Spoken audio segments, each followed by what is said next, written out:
Morning all of you. BSc second year में inorganic chemistry में अपनी यूनिट फर्स्ट चल रही थी, केमिस्ट्री ऑफ 3D एलिमेंट्स। इसके अंदर हमने अपना चला था 3D एलिमेंट्स की प्रॉपर्टीज। ठीक है, 3D एलिमेंट्स इनकी प्रॉपर्टी चली थी। कल की क्लास में हमने इसकी प्रॉपर्टी भी पढ़ा था, ऑक्सीडेशन स्टेट्स। ठीक है, उसके बाद आज का अपना इसका नेक्स्ट प्रॉपर्टी रहेगी मैग्नेटिक प्रॉपर्टीज या चुंबकीय गुण। तो इसके लिए आते हैं कि वे पदार्थ चुंबकीय गुण को दर्शाते हैं। कोई पदार्थों में क्या होते हैं, अयुग्मित इलेक्ट्रॉन्स होते हैं। तो इसमें अयुग्मित हो या युग्मित हो, इलेक्ट्रॉन्स प्रत्येक इलेक्ट्रॉन है वो दो प्रकार की गति करते हैं, फर्स्ट और सेकंड। फर्स्ट कौन सी होगी इसके अंदर, ऑर्बिटल मोशन, यानी एक परमाणु में उपस्थित जो इलेक्ट्रॉन्स होते हैं वो दो प्रकार की गति करते हैं। एक तो करेंगे ये ऑर्बिटल मोशन और सेकंड करेंगे ये स्पिन मोशन। ठीक है, ऑर्बिटल मोशन कौन सी होती है, जब किसी परमाणु के बाह्यतम कोश में उपस्थित इलेक्ट्रॉन नाभिक के चारों ओर के वर्ताकार कक्षकों में चक्कर लगाता है तो उस गति को ऑर्बिटल मोशन या कक्षकीय गति कहा जाता है। और इस गति के कारण उत्पन्न चुंबकीय आघूर्ण को कक्षकीय चुंबकीय आघूर्ण कहते हैं और इसे म्यू एल से प्रदर्शित किया जाता है। सेकेंड अदर ये इलेक्ट्रॉन नाभिक के चारों ओर उपस्थित वर्ताकार कक्षकों में चक्र लगाने के साथ साथ अपनी अक्ष पे भी चक्रण करते हैं, क्लॉकवाइज और एंटी क्लॉकवाइज। तो अपनी अक्ष पे जो चक्रण करते हैं उस गति का नाम रखा गया है स्पिन मोशन या चक्रण गति। और चक्रण गति के कारण जो चुंबकीय आघूर्ण उत्पन्न होता है उसको बोलेंगे चक्रण चुंबकीय आघूर्ण और इसे म्यू एस से प्रदर्शित किया जाता है। तो किसी भी पदार्थ में उपस्थित जो इलेक्ट्रॉन्स होते हैं वो दो प्रकार की गति करेंगे, कक्षकीय गति के कारण उत्पन्न कक्षकीय चुंबकीय आघूर्ण और चक्रण गति के कारण से उत्पन्न होगा चक्रण चुंबकीय आघूर्ण। तो इस पदार्थ का जो कुल चुंबकीय आघूर्ण होगा म्यू टोटल, वो इस पदार्थ में उपस्थित इलेक्ट्रॉनों के कक्षकीय चुंबकीय आघूर्ण और चक्रण चुंबकीय आघूर्ण के योग के बराबर होता है। ये फॉर्मूला आ गया, कुल चुंबकीय आघूर्ण है वो इसके बराबर होगा। उसके बाद में आता है कि 3D श्रेणी की या 3D श्रेणी के जो एलिमेंट्स होते हैं जो संकुल यौगिक बनाते हैं, वे जब संकुल यौगिक बनाते हैं तो केंद्रीय धातु परमाणु है उससे जुड़ने के लिए क्या आते हैं, लिगेंड आते हैं चारों तरफ से। अब ये जो केंद्रीय धातु परमाणु है इसमें जो इलेक्ट्रॉन प्रेजेंट है वो भी दो प्रकार की गति करेगा, म्यू एल और म्यू एस, दो प्रकार की गति करेगा। तो इसकी जो ये कक्षकीय गति होती है इसके कारण उत्पन्न जो चुंबकीय आघूर्ण है वो चुंबकीय आघूर्ण इन लिगेंडों के चुंबकीय आघूर्ण से क्या हो जाता है, उदासीन हो जाता है। क्योंकि लिगेंड भी केंद्रीय धातु परमाणु के चारों तरफ गति करते हैं तो इनकी गति से भी कुछ कक्षकीय चुंबकीय आघूर्ण उत्पन्न होता है। उस चुंबकीय आघूर्ण के द्वारा या फिर लिगेंडों के प्रतिकर्षण के द्वारा संक्रमण 3D श्रेणी की धातुओं के इलेक्ट्रॉनों द्वारा उत्पन्न कक्षकीय चुंबकीय आघूर्ण है वो उदासीन हो जाता है। तो 3D श्रेणी वालों के संकुल यौगिकों के लिए म्यू एल हम लगभग क्या मानते हैं, जीरो मानेंगे। म्यू एल जीरो हो जाएगा तो म्यू एस म्यू टोटल जो है वो किसके बराबर हो जाएगा, लगभग म्यू एस के बराबर हो जाएगा।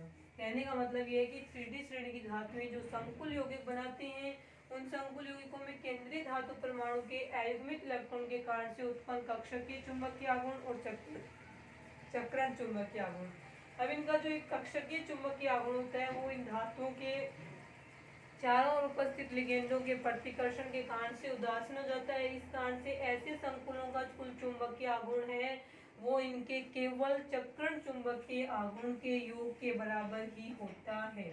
और अपने को पता है mu S is equal to क्या होता है, mu S is equal to होता है 4s(s+1). ठीक है, बोर मैग्नेटोन के बराबर होगा। और s यहाँ पे क्या होता है, n/2 के बराबर होता है। और जहाँ पे n रहेगा नंबर ऑफ अनपेयर्ड इलेक्ट्रॉन, किसके अनपेयर्ड इलेक्ट्रॉन, तो संकुल यौगिकों में उपस्थित केंद्रीय धातु परमाणु के पास उपस्थित अयुग्मित इलेक्ट्रॉनों को यहाँ पे रखा जाएगा। ये आ गया। अब इस फॉर्मूले को सोल्व करो तो mu S is equal to क्या है आपका 4 इंटू एस की जगह रखेंगे n/2 इस पूरे को सोल्व करेंगे तो mu S is equal to क्या आ जाएगा, 2 से कट गया ये 2n, यहाँ पे आएगा n+2/2, 2 से ये कट गया तो mu S is equal to क्या आ जाएगा यहाँ पे √n n+2 बोर मैग्नेटोन, ये इसकी यूनिट है बोर मैग्नेटोन। तो म्यू एस है वो कुल चुंबकीय आघूर्ण के बराबर होगा, तो ऐसे संकुलों का कुल चुंबकीय आघूर्ण किसके बराबर होगा, n+2 बोर मैग्नेटोन। और इस फॉर्मूले में केवल और केवल चक्रण चुंबकीय आघूर्ण का यूज किया गया, क्योंकि म्यू एल तो 0 हो गया।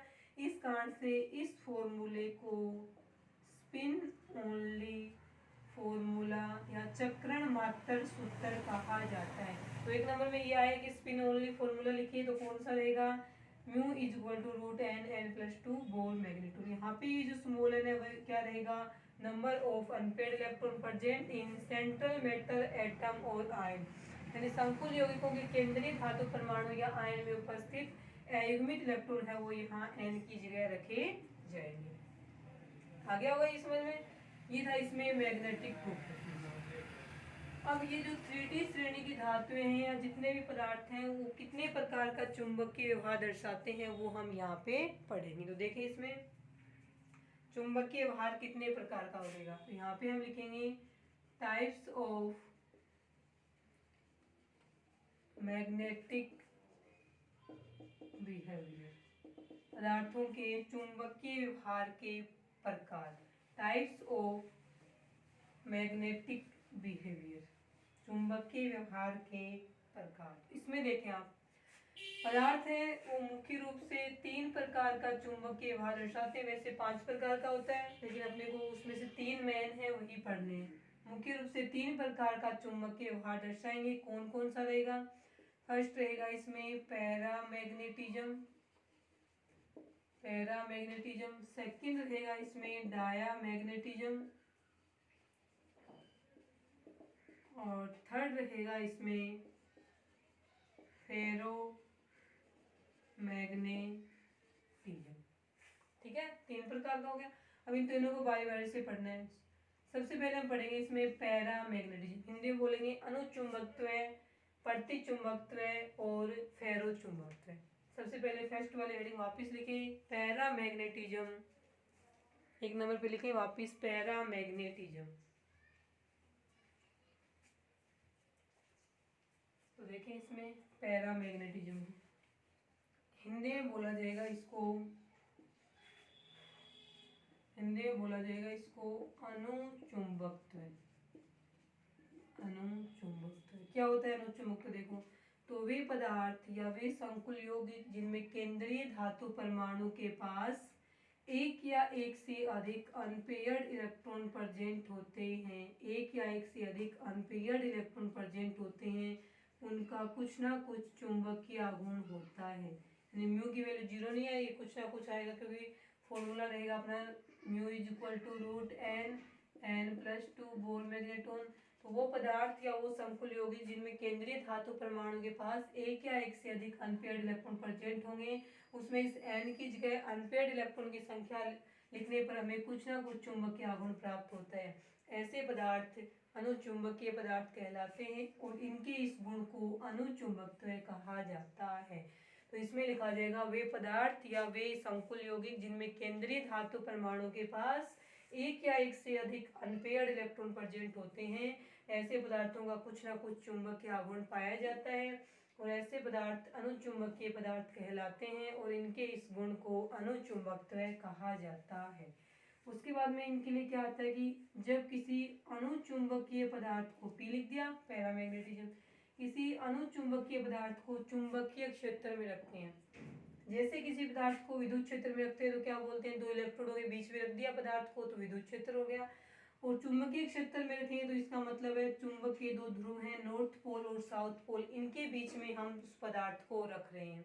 तो जब किसी पदार्थ को या किसी अनुचुंबकीय पदार्थ को हम चुंबकीय ध्रुवों के मध्य रखते हैं या चुंबकीय क्षेत्र में रखते हैं तो यह पदार्थ चुंबकीय ध्रुवों से निकलने वाली चुंबकीय बल रेखाओं को अपनी तरफ आकर्षित करता है। जब अधिक संख्या में चुंबकीय बल रेखाएं इस पदार्थ में से गुजरेंगी तो ये पदार्थ खुद ही किसकी तरह व्यवहार करने लगेगा, मैग्नेट या चुंबक की तरह व्यवहार करने लगता है।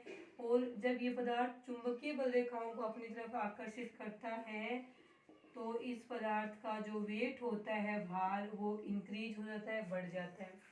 पहले जो रखा था ना, पहले जब चुंबकीय क्षेत्र में नहीं था तब उस समय इसका वेट कम था, रखने के बाद में इसका वेट है वो बढ़ जाता है और ये चुंबक की तरह व्यवहार करने लग गया। अब इस पदार्थ को हमने चुंबकीय क्षेत्र से हटा के बाहर रख लिया। बाहर रख लेंगे तो इसके अब ये मैग्नेट की तरह व्यवहार नहीं करेगा, अर्थात जब अनुचुंबकीय पदार्थ को हम चुंबकीय क्षेत्र से हटा लेते हैं तो वह पदार्थ अर्थात उसके चुंबकीय गुण समाप्त हो जाएंगे और वह पदार्थ चुंबक की तरह व्यवहार नहीं करता है। ये सब लिखना है आपको अनुचुंबकत्व में और ये इसका डायग्राम बनाना है। उसके बाद में नोट लगा के एक बात लिखें कि अनुचुंबकीय पदार्थों की जो चुंबकीय गुण होते हैं या अनुचुंबकत्व का जो गुण होता है वह टेम्परेचर और चुंबकीय क्षेत्र की तीव्रता, यहाँ पे जो चुंबकीय क्षेत्र लगा है उसकी तीव्रता कितनी है, इन दोनों पर डिपेंड करता है। तो अनुचुंबकत्व टेम्परेचर तथा चुंबकीय क्षेत्र की तीव्रता दोनों पर निर्भर करता है। लिखेंगे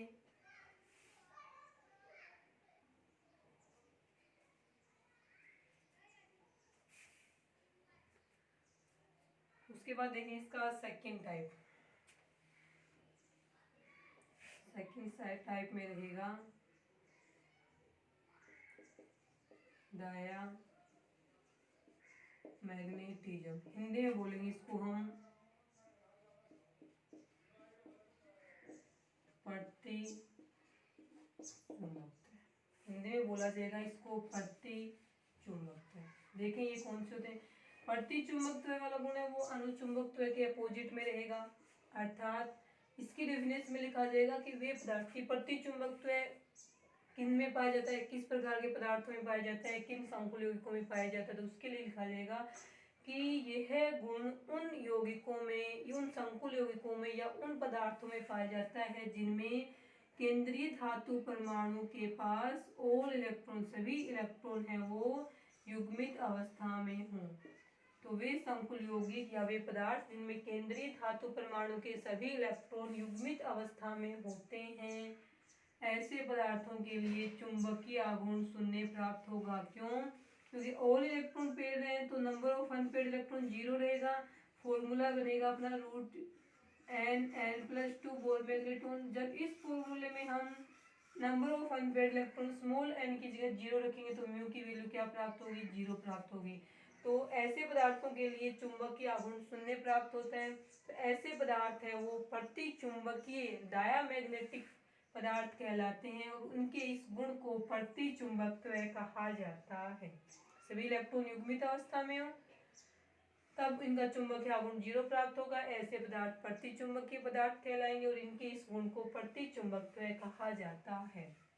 ऐसा क्यों होता है कि 0 प्राप्त हो गया। देखें ऑल इलेक्ट्रॉन पेयर्ड का मतलब क्या होता है कि प्रत्येक कक्षक में उपस्थित दोनों इलेक्ट्रॉन, प्रत्येक कक्षक में 2 इलेक्ट्रॉन प्रेजेंट है। अनपेयर्ड वालों में क्या होता है, अनुचुंबकीय वालों में कि कोई एक कक्षक कम से कम ऐसा होता है उसमें जिसमें एक इलेक्ट्रॉन प्रेजेंट हो। अब ये इलेक्ट्रॉन भी क्या कर रहा है, केवल अपन चक्रण चुंबकीय आघूर्ण की बात करें तो ये कुछ चक्रण चुंबकीय आघूर्ण उत्पन्न कर रहा है। ये वाला इलेक्ट्रॉन भी चक्रण चुंबकीय आघूर्ण उत्पन्न करता है, ये वाला भी चक्रण चुंबकीय आघूर्ण उत्पन्न करता है। और चक्रण का मतलब क्या है, चक्रण गति से उत्पन्न चुंबकीय आघूर्ण। तो एक कक्षक में उपस्थित दोनों इलेक्ट्रॉन है वो एक दूसरे के विपरीत चक्रण करते हैं। ये क्लॉकवाइज करेगा तो ये एंटी क्लॉकवाइज करेगा।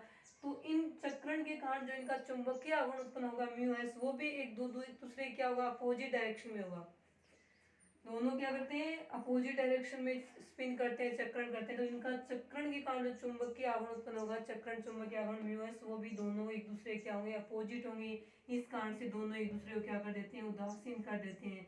तो इनका जो कुल चुंबकीय आघूर्ण होगा, चक्रण चुंबकीय आघूर्ण है, वो किसके बराबर होता है, 0 के बराबर होता है। जबकि इसका इसमें तो केवल एक ही इलेक्ट्रॉन है तो इसको उदासीन करने वाला दूसरा इलेक्ट्रॉन है नहीं। तो ऐसे पदार्थ कुछ ना कुछ चुंबकीय आघूर्ण दर्शाते हैं। इस कारण से युग्मित इलेक्ट्रॉन हो, सारे के सारे युग्मित इलेक्ट्रॉन हो, ये पदार्थ क्या कहलाएंगे, प्रति चुंबकीय पदार्थ है वो कहलाते हैं।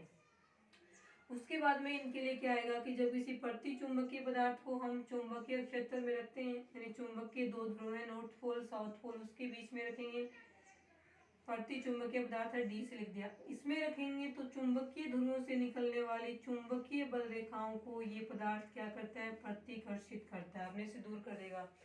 तो जब किसी प्रति चुंबकीय पदार्थ को दो चुंबकीय ध्रुवों के बीच में रखा जाता है तो वह पदार्थ चुंबकीय बल रेखाओं को जो इन चुंबकीय ध्रुवों से निकलती हैं उनको प्रतिकर्षित करता है। प्रतिकर्षित करेगा तो ऐसे पदार्थ का वेट होता है वो क्या हो जाएगा, डिक्रीज हो जाएगा। तो इसमें देखा जाता है कि जब किसी प्रति चुंबकीय पदार्थ को चुंबकीय क्षेत्र में दो चुंबकीय ध्रुवों के मध्य रखा जाता है तो इनका ये चुंबकीय बल रेखाओं को प्रतिकर्षित करता है, इस कारण से इसका वेट क्या हो जाएगा, डिक्रीज हो जाता है या कम हो जाता है। चुंबकीय तरह व्यवहार तो करेगा ही नहीं क्योंकि इसमें नंबर ऑफ इम्पेयर्ड इलेक्ट्रॉन नहीं है। जब इसके लिए म्यू की वैल्यू 0 ही आ गई तो ये चुंबकीय तरह व्यवहार नहीं करता है। उसके बाद में नोट लगा के इसमें क्या लिखा जाएगा कि जो प्रति चुंबकत्व होता है, प्रति चुंबकत्व वो टेम्परेचर और चुंबकीय क्षेत्र की तीव्रता दोनों पर ही डिपेंड नहीं करता है। जबकि अनुचुंबकत्व था वो टेम्परेचर और चुंबकीय क्षेत्र की तीव्रता दोनों पे डिपेंड कर रहा था, ये वाला डिपेंड नहीं करेगा। तो किस पे डिपेंड करता है, ये चुंबकीय क्षेत्र की प्रवृत्ति होती है, चुंबकीय क्षेत्र की प्रवृत्ति जिसे काई से लिखते हैं उसके ऊपर ये निर्भर करता है। तो प्रति चुंबकत्व किस पे निर्भर करता है, चुंबकीय क्षेत्र की प्रवृत्ति पर निर्भर करता है।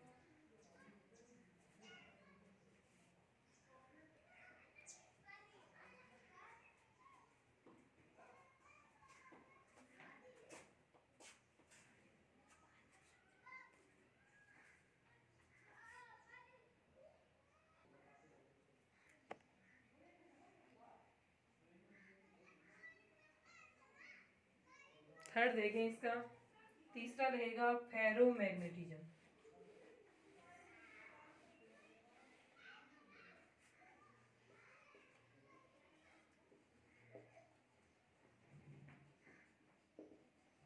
फेरोमैग्नेटिज्म हिंदी में बोला जाएगा इसको लोहे चुंबकत्व, हिंदी में बोलेंगे इसे हम लोहे चुंबकत्व। ठीक है,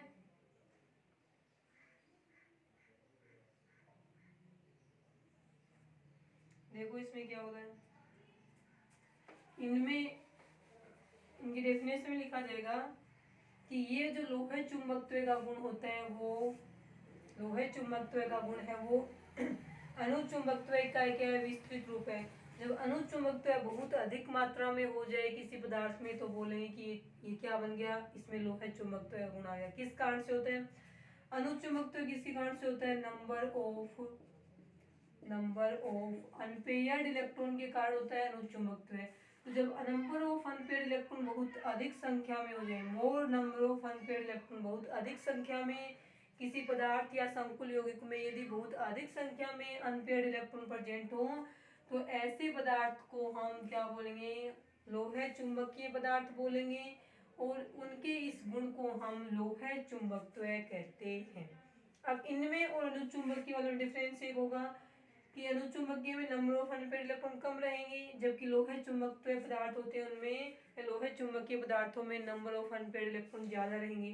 जब नंबर ऑफ अनपेयर्ड इलेक्ट्रॉन ज्यादा होंगे तो लोहे चुंबकीय पदार्थों का चुंबकीय आघूर्ण म्यू है वो भी क्या आएगा, ज्यादा आएगा।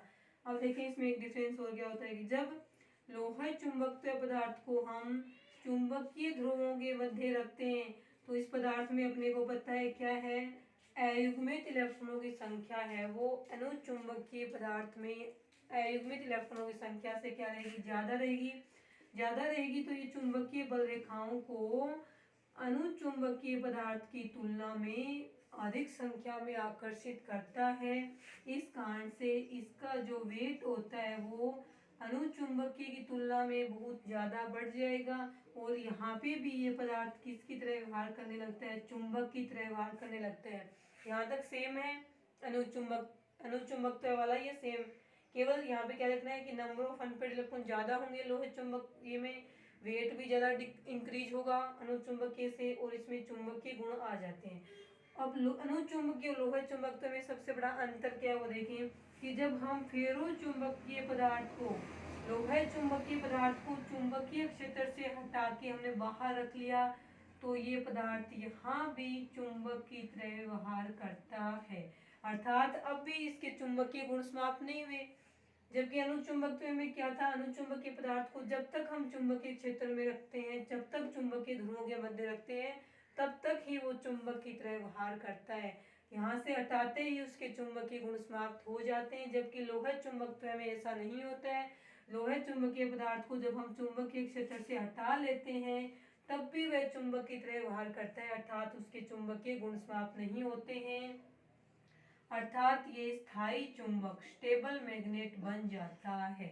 ये होते हैं लोह चुंबकीय पदार्थ। अब इनका नाम लोह चुंबकीय पदार्थ क्यों रखा गया था, तो इसके लिए क्या आता है कि लोह चुंबकीय का गुण है वो किसमें पाया जाता है, जिसमें अधिक संख्या में अयुग्मित इलेक्ट्रॉन हो। तो जो आयरन होता है लोहा, आयरन यानी लोहे में सबसे अधिक मात्रा में सबसे पहले लोह चुंबकीय का गुण है या लोह चुंबकत्व का जो गुण है वो आयरन में खोजा गया, आयरन में पाया गया, और सबसे अधिक मात्रा में भी लोह चुंबकत्व का गुण किसमें होता है, आयरन में होता है।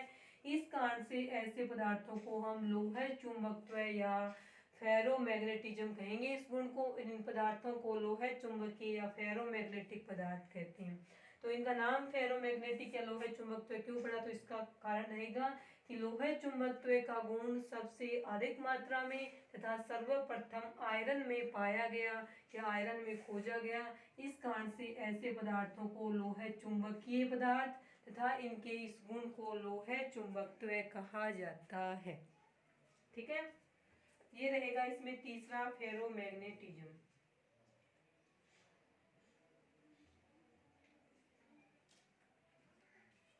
और इनके जो चुंबकीय गुण थे वो फॉर्मूला था आपका mu is equal to root N N plus two. तो ये ज्ञात कर लेना कोई भी एक दो एग्जाम्पल लेकर के। 3D श्रेणी की धातुएं है ना, जो कोऑर्डिनेशन कंपाउंड्स वाले में जो आपको एग्जाम्पल करवाए थे वो इन्हीं के थे। डी ब्लॉक वाली संक्रमण धातुएं थी उनमें केंद्रीय धातु परमाणु के रूप में, तो वहाँ पे जो चुंबकीय आघूर्ण ज्ञात किया था वैसे ही सेम इनका चुंबकीय आघूर्ण है वो इस फॉर्मूले की सहायता से ज्ञात हो जाएगा। अब इनकी एक टेबल है वो देख लो, टेबल किस प्रकार से रहेगी।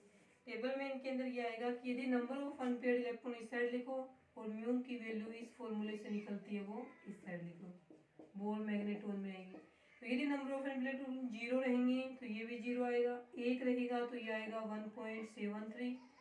आप रख के देख लो फॉर्मूले में। 2 आएगा तो रहेगा 2.83, 3 आएगा तो आएगा 3.87, 4 हो नंबर ऑफ अनपेयर्ड इलेक्ट्रॉन तो आएगा 4.90, और 5 अनपेयर्ड इलेक्ट्रॉन हो तो ये आएगा 5.92। सारे बोर मैग्नेटोन में चल रहे।